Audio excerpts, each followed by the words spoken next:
My name is Alice Bennett. I'm 64 years old, and I attended my daughter-in-law's baby shower party yesterday.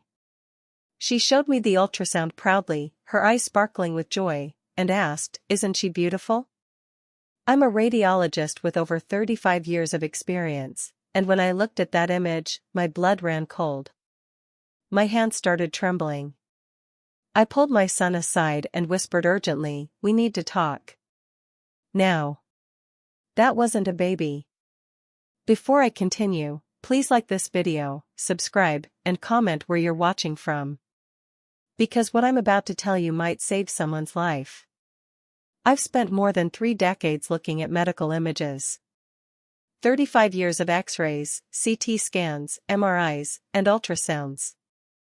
35 years of training my eyes to see what others can't see, to catch the shadow that shouldn't be there, to notice the density that screams danger. I've diagnosed thousands of cases. I've found tumors the size of peas hiding in lungs. I've spotted fractures so hairline they looked like artifacts on the screen. I've identified masses that other doctors missed. My colleagues call me the hawk because nothing gets past me. Nothing.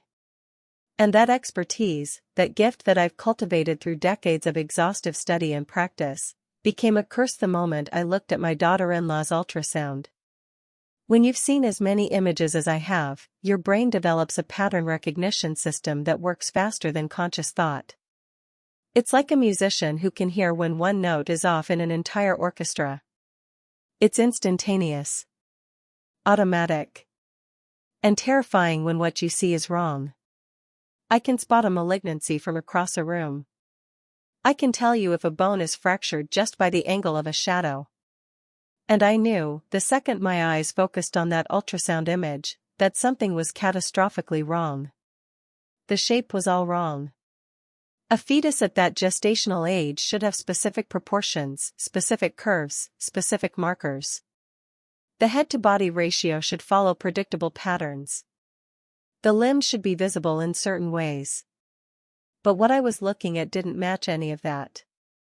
The mass I saw was irregular, asymmetrical, with edges that were too defined in some places and too diffuse in others. The density was wrong too. Fetal tissue has a particular echogenicity on ultrasound, a specific way it reflects sound waves. What I was seeing had areas of heterogeneous density, regions that were too bright, too dark, too chaotic. It looked organized, but not in the way a developing human looks organized. It looked like something that was growing without a blueprint, without the elegant precision of human embryology. And the positioning was impossible.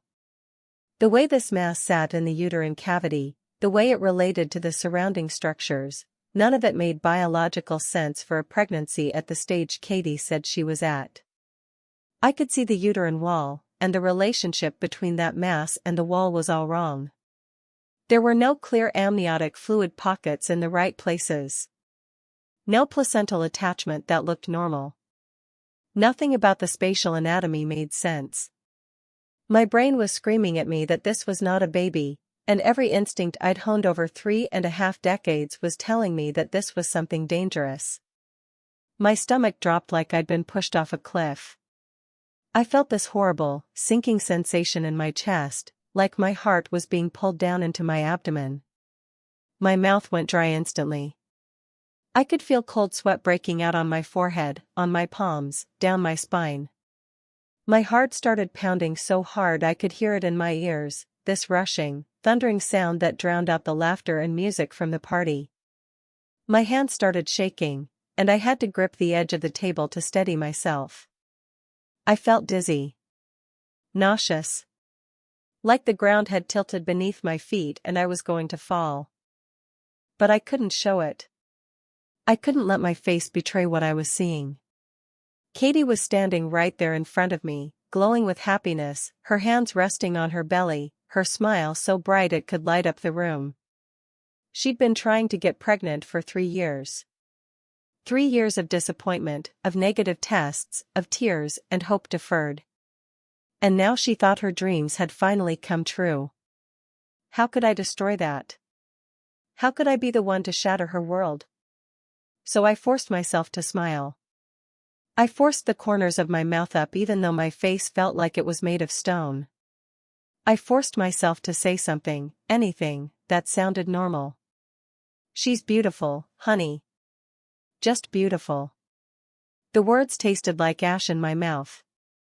Each syllable felt like a betrayal. But what else could I do?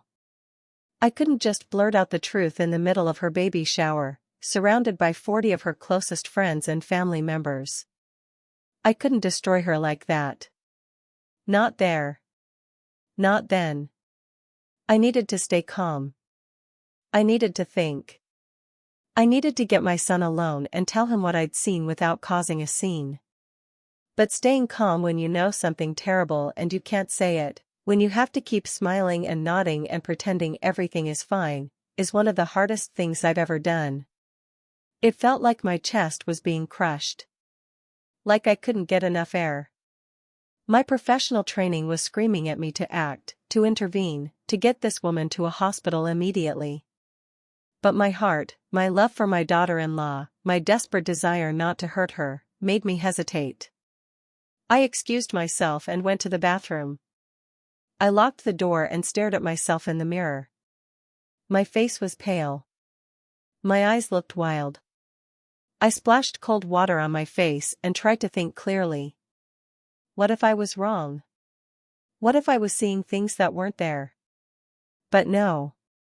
I'd looked at tens of thousands of ultrasounds. I knew what I was seeing. This wasn't pregnancy paranoia or professional overcaution. This was real. This was dangerous. And I had to tell my son before this went any further. When I came back out, I found Katie surrounded by her friends, opening gifts. There were tiny onesies and stuffed animals and blankets embroidered with nursery rhymes. There were diapers and bottles and a beautiful wooden crib that Katie's mother had bought. Everyone was cooing and laughing and taking pictures. Katie was radiant, absolutely glowing with joy, holding up each gift and thanking everyone with tears in her eyes. She kept touching her belly, this unconscious gesture of love and protection that mothers do. And every time she did it, I felt like someone was stabbing me in the chest. My daughter-in-law is one of the most genuine, kind-hearted people I've ever met. When my son brought her home for the first time 7 years ago, I fell in love with her immediately. She has this way of making everyone feel seen and valued. She remembers details about people's lives and asks about them later. She volunteers at the animal shelter every weekend. She sends handwritten thank you notes. She's the kind of person who makes the world better just by being in it. And now I had to destroy her happiness. I had to tell her that the baby she thought was growing inside her, the child she'd already started loving and planning for and dreaming about, might not exist. The guilt was crushing me. With every passing minute, with every gift she opened, with every laugh and hug and congratulation, I felt worse. I felt like I was lying to her by not speaking up immediately. But I also felt like speaking up would be cruel, and would be the wrong thing to do at that moment. I was paralyzed by the impossible choice between truth and kindness, between medical necessity and emotional protection. I finally caught my son's eye across the room. Michael. My boy. My only child. He was standing near the food table, talking to his best friend, laughing at something. He looked so happy. So proud. He'd wanted to be a father for years, and now he thought it was finally happening. I gestured to him subtly, just a small motion with my head toward the hallway. He frowned slightly, confused, but he excused himself and came over to me. Mom? What's wrong? You look terrible. His voice was concerned but still light, still carrying the joy of the party. I grabbed his arm and pulled him into the hallway, away from the noise and the people. My grip was probably too tight. I could feel my nails digging into his sleeve. Michael, I need to tell you something, and I need you to stay calm. His face changed immediately. The smile disappeared. His eyes went serious. What is it? I looked around to make sure no one could hear us. My voice came out as a harsh whisper, raw with urgency and fear. That ultrasound Katie showed me. Michael, that isn't a baby. Something is very, very wrong. He stared at me. Just stared. His face went through about 5 different expressions in 2 seconds. Confusion. Disbelief. Fear. Denial. Anger. What are you talking about? Of course it's a baby. She had an ultrasound. They confirmed the pregnancy. Michael, listen to me. I've been looking at medical images for 35 years. I know what I'm seeing. That mass in the ultrasound doesn't look like a fetus. The shape is wrong. The density is wrong. The positioning is wrong. Everything about it is wrong. My voice was shaking now. I couldn't keep the terror out of it. We need to get Katie to a real hospital, to a real ultrasound technician, right now. His face went white. Absolutely white. Like all the blood had drained out of him. He leaned back against the wall like his legs wouldn't hold him anymore. Are you sure? Mom, are you absolutely sure? Because if you're wrong. I'm not wrong. I cut him off. My voice was hard now, sharp with certainty and desperation. Michael, I wouldn't say this if I wasn't sure. I wouldn't scare you and Katie like this if there was any doubt in my mind. But there isn't. That image is not showing a healthy pregnancy. It's showing something else. Something that needs immediate medical attention. He closed his eyes. I watched him process what I was saying, watched the reality of it crash over him like a wave. When he opened his eyes again, there were tears in them. What do we do? How do we tell her? Mom, she's in there opening baby gifts. She's talking about names and nursery colors. How do I walk back in there and destroy everything? I don't know, I admitted. My own voice was breaking now. But we can't wait. We can't let her go another day thinking everything is fine when it's not. Michael, whatever this is, it could be growing. It could be dangerous to her health. We need to act now. He nodded slowly. I could see him steeling himself, pulling together whatever strength he had left. Okay. Okay. We need to get her out of here without causing a scene. We need to make an excuse that won't make her suspicious or upset. He ran his hands through his hair, thinking frantically.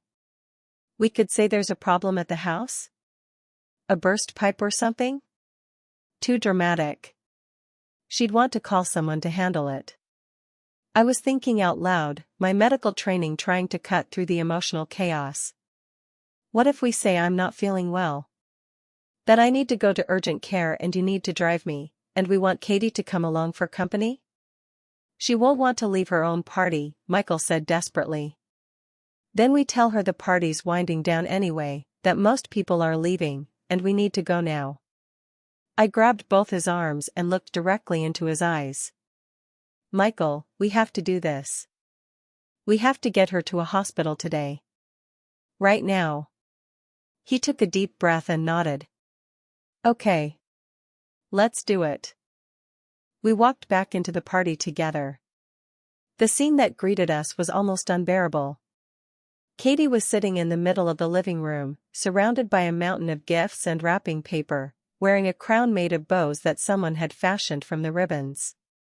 Her friends were taking pictures. Someone was cutting the cake, a beautiful 3-tier creation decorated with tiny sugar baby booties.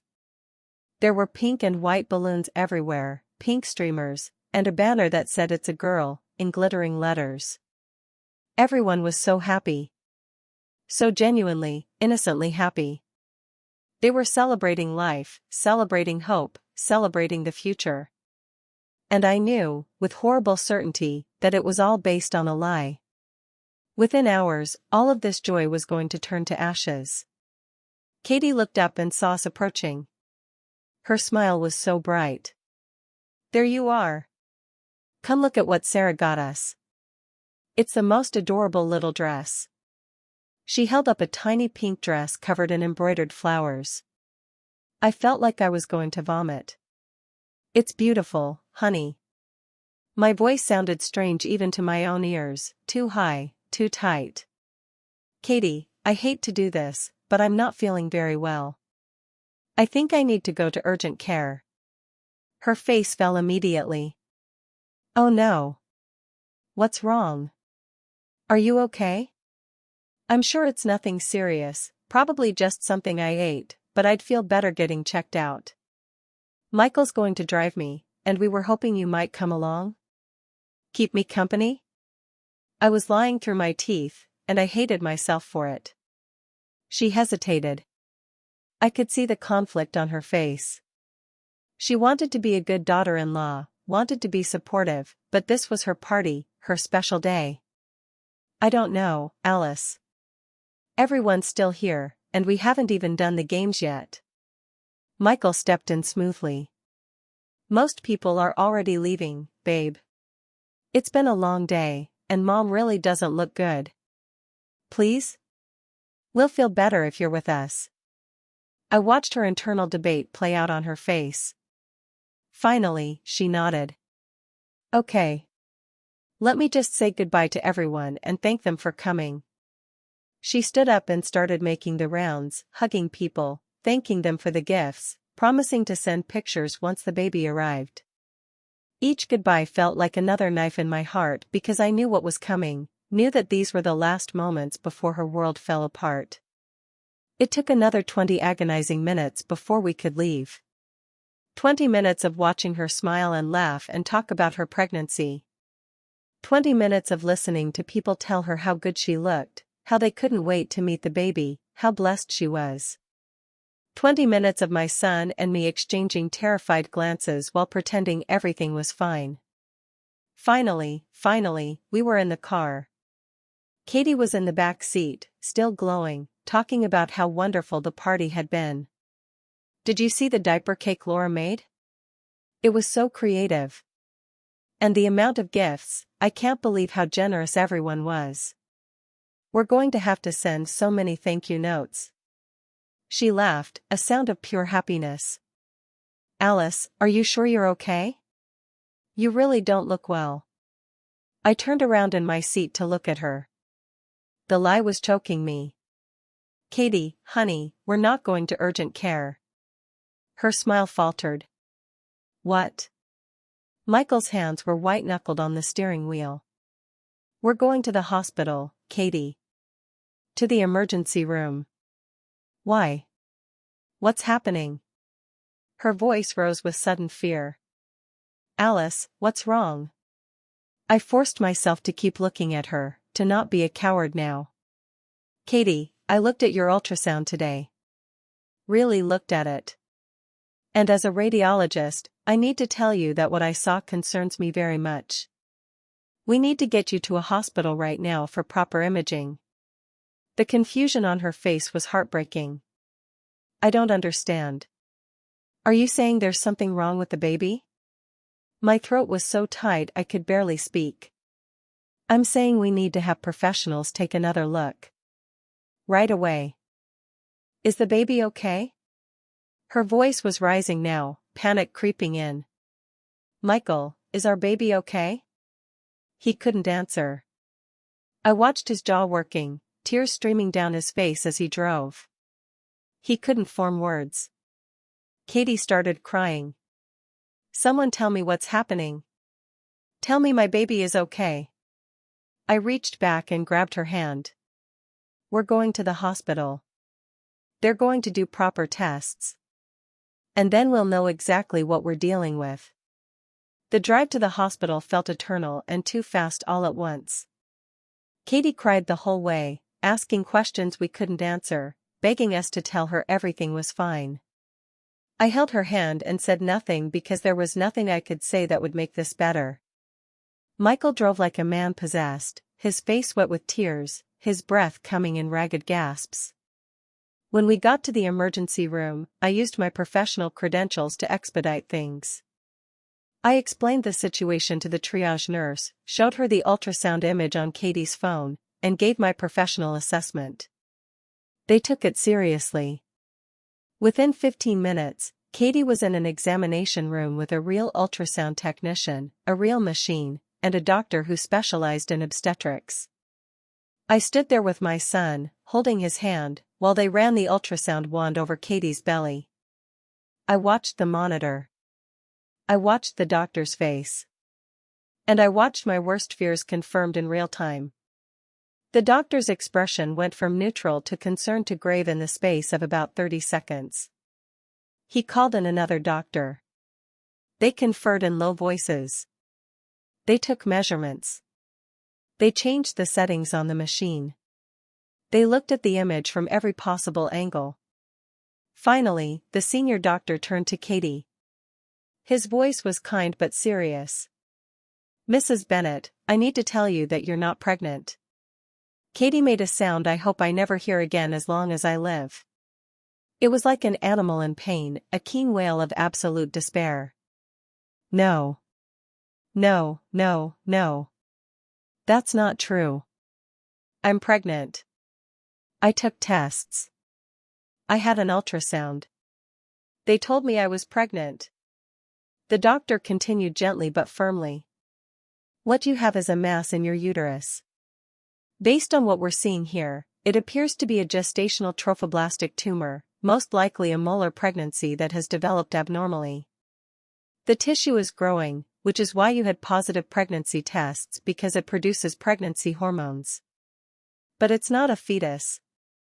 It was never a fetus." Michael sank into a chair like his legs had been cut out from under him. He put his head in his hands and sobbed. Great, heaving sobs that shook his whole body. Katie just stared at the doctor like he was speaking a foreign language. "I don't understand. The ultrasound clinic showed me my baby. I saw her. I saw her face." The doctor's expression turned angry for just a moment before he controlled it. "Where did you get that ultrasound done?" Katie named a place I'd never heard of. Some boutique ultrasound studio that advertised keepsake videos and gender reveals. The doctor's face hardened. "Those places aren't medical facilities. They're not staffed by trained sonographers. And some of them..." He paused, clearly struggling with his professional composure. "Some of them have been known to show stock images to customers. To tell people what they want to hear rather than what's actually true." The full horror of it crashed over me. Katie had been scammed. She'd paid some unlicensed, unregulated business to tell her she was pregnant, and they'd shown her a fake ultrasound, probably a stock image downloaded from the internet. They'd taken her money and her dreams and twisted them into a lie. And meanwhile, a dangerous mass had been growing in her uterus, untreated, potentially life-threatening. Katie looked at me. Her face was destroyed, completely broken. "You knew. At the party, you knew, and you didn't tell me." "I couldn't," I choked out. "Katie, I couldn't destroy you in front of everyone. I couldn't take that moment away from you in public. I wanted to get you here, to people who could help, who could tell you properly." "I was opening baby gifts," she whispered. "I was planning a nursery. I was picking out names. And there was never a baby. There was never any baby at all." Michael went to her, wrapped his arms around her. They clung to each other and cried. Great, racking sobs that seemed to tear them both apart. And I stood there, useless, watching my family fall apart, knowing that I'd been right to be afraid but wishing desperately that I'd been wrong. The doctors explained that Katie would need surgery. The mass had to be removed, and soon. There was a risk of it becoming malignant if left untreated. There was a risk of hemorrhage. There was a risk to her future fertility. They used words like dilation and curettage and tissue analysis and follow-up monitoring. They were kind and professional, but every word felt like a hammer blow. Katie had to stay in the hospital overnight for observation. They wanted to run more tests, do more blood work, and prepare her for surgery the next morning. Michael stayed with her. I went home alone, to my empty house, and collapsed. I sobbed for hours. Great, gasping sobs that hurt my chest and made my throat raw. I cried for Katie, for the baby she thought she was carrying, for the loss and betrayal and horror she was experiencing. I cried for my son, watching his dreams of fatherhood shatter. I cried for myself, for having to be the one to see the truth, for having to carry that knowledge, for having to be the one who broke their hearts even though I was trying to save Katie's life. The guilt was overwhelming. What if I'd said something sooner? What if I'd pulled Katie aside immediately instead of waiting? What if the delay caused harm? But I also knew that I'd done the right thing. I'd gotten her to proper medical care as quickly as I could without destroying her in front of 40 people. I'd balanced compassion with urgency as best I knew how. But it didn't stop the guilt from eating me alive. I didn't sleep that night. I lay in bed, staring at the ceiling, replaying every moment. Katie's face when she'd shown me the ultrasound. Her joy. Her innocence. The way she'd touched her belly with such love. The moment in the car when she'd realized something was wrong. Her screams in the hospital. Michael's sobs. The doctor's face. All of it played on an endless loop in my mind. The surgery the next day went well, medically speaking. The doctors removed the mass successfully. It was larger than they'd expected, about 8 centimeters, roughly the size of a small grapefruit. They sent it for pathology analysis. The waiting for those results was torture. 72 hours of not knowing if it was benign or malignant, if Katie's life was in danger, if she'd be able to have children in the future. When the results came back benign, we all cried with relief. But that relief was complicated, tangled up with grief and anger and confusion. Katie was going to be okay physically, but emotionally she was destroyed. She came home from the hospital quiet and hollow-eyed. She moved through the house like a ghost. She wouldn't talk about what had happened. She wouldn't see visitors.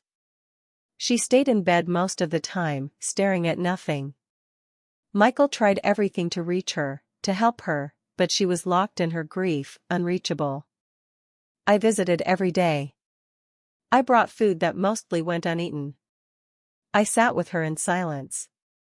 I tried to find words of comfort and failed because what comfort is there for this kind of loss? She'd grieved a child that never existed. She'd been betrayed by people she'd trusted to give her accurate medical information. She'd been scammed at the most vulnerable moment of her life. How do you recover from that? We got her into therapy. A wonderful woman who specialized in pregnancy loss and trauma. Katie went reluctantly at first, then more regularly. Slowly, painfully slowly, she started to come back to us. Started to talk about what she was feeling. The anger. The shame. The grief that felt bottomless. I feel so stupid, she told me one afternoon, about 3 weeks after the surgery. We were sitting in her living room. She was drinking tea, actually drinking it, which felt like progress. I should have known something was wrong. I should have gotten a real ultrasound at a real doctor's office. You're not stupid, I said fiercely. You trusted people who presented themselves as professionals. You had no reason to doubt them. This isn't your fault, Katie. Not one bit of it. But I wanted it so badly, she whispered. I wanted to be pregnant so much that I didn't question anything. I just believed what I wanted to believe. That's not a character flaw, honey. That's being human. That's hope. And those people exploited your hope. They're the ones at fault here, not you. She cried then, really cried, and I held her. We cried together for the loss, for the betrayal, for everything that had been stolen from her. But even as Katie was healing emotionally, I was getting angrier. Furious, actually. How had this happened? How was a place like that allowed to operate? I started researching the ultrasound clinic where Katie had gone. What I found made my blood boil. It wasn't a medical facility at all. It was registered as a photography studio.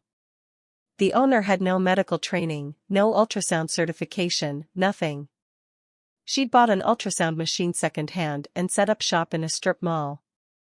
She advertised keepsake ultrasounds and gender reveal parties and 3D/4D imaging.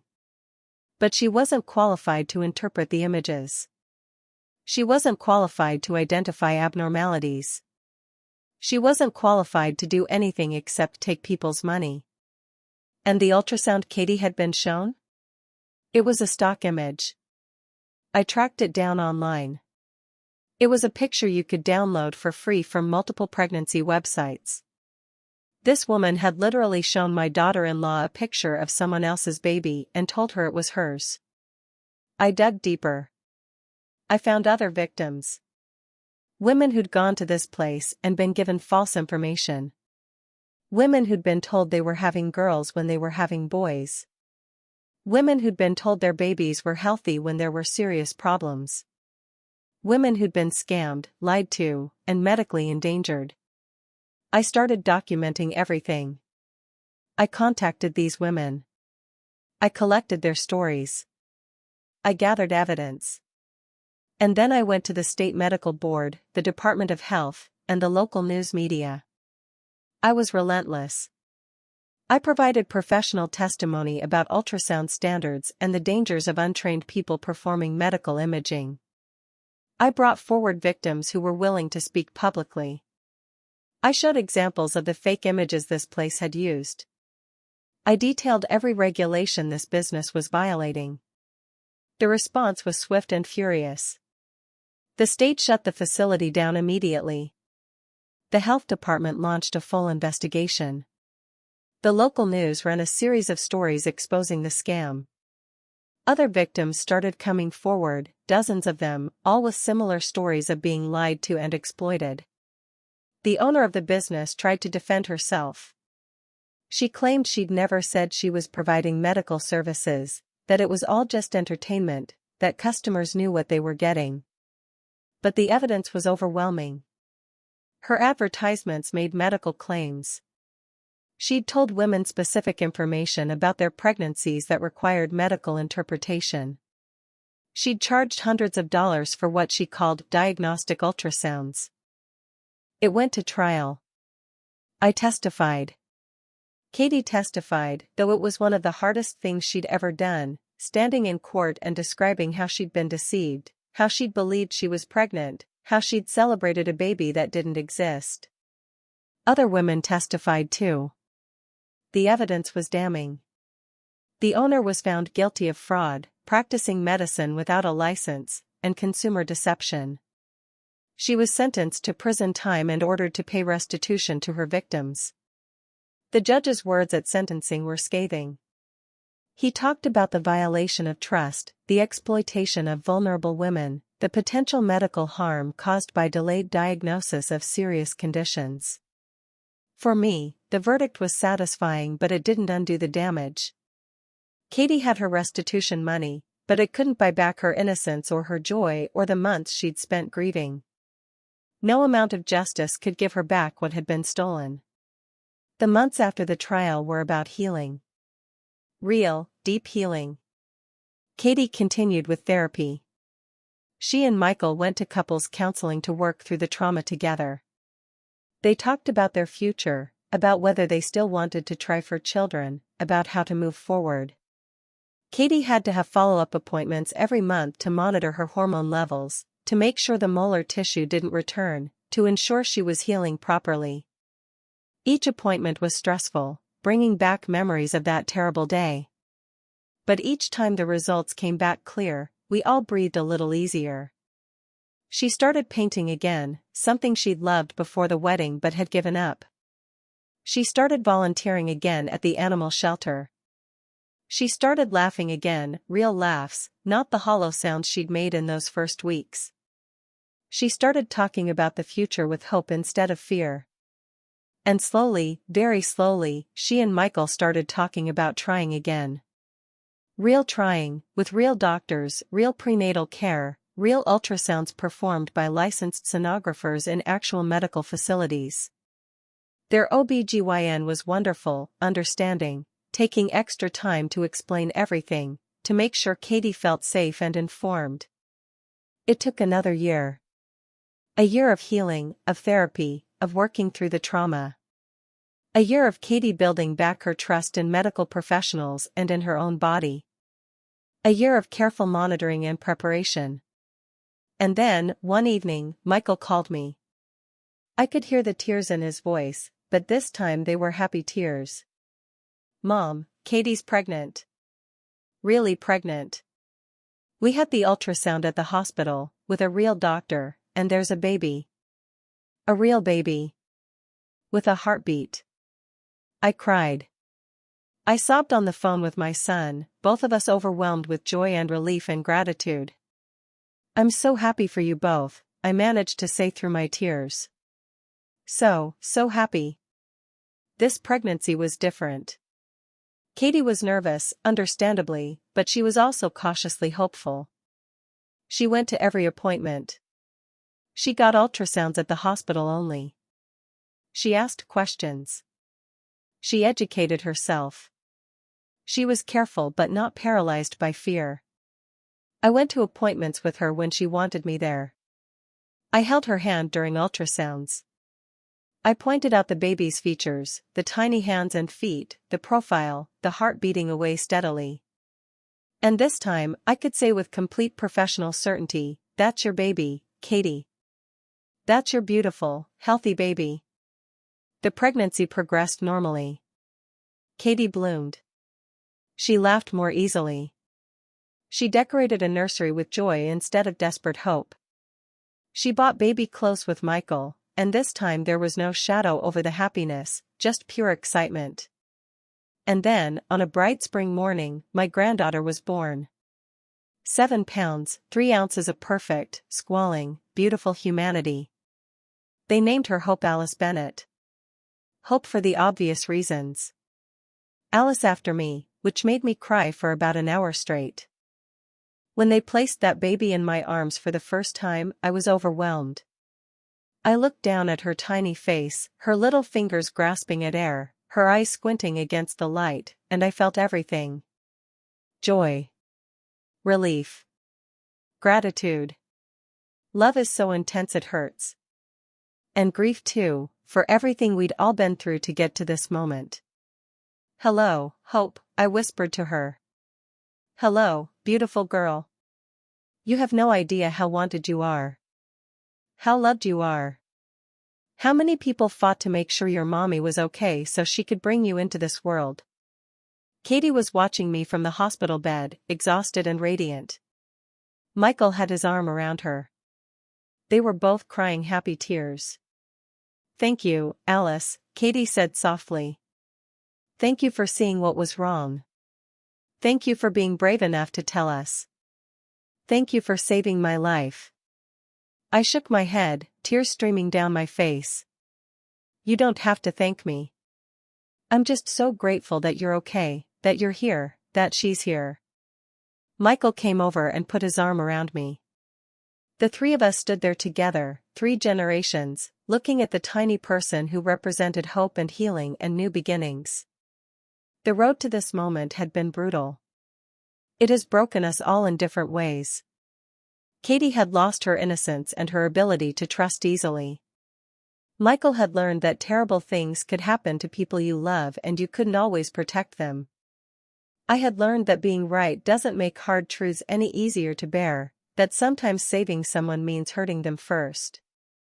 But we'd survived. More than survived. We'd fought back against the people who'd hurt us. We'd sought justice and gotten it.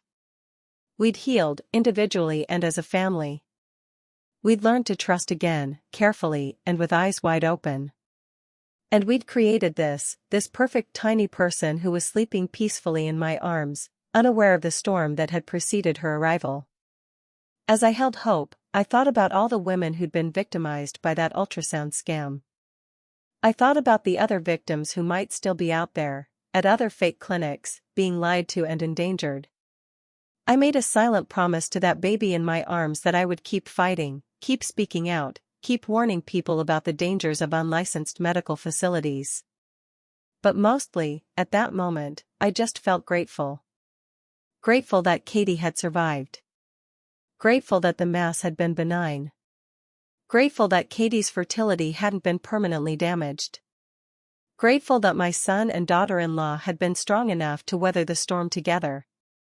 Grateful that I'd had the training to recognize what was wrong in that ultrasound image.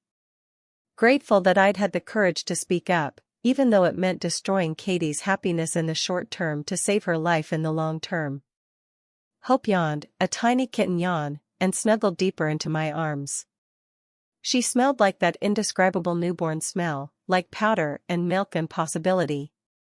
I kissed her forehead gently. "You're a miracle," I told her softly.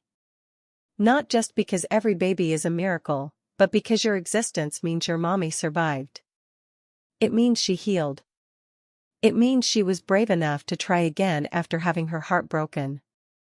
You represent everything good that can come after something terrible. You represent hope, just like your name says." Katie smiled at me from the bed. "She also represents you, Alice.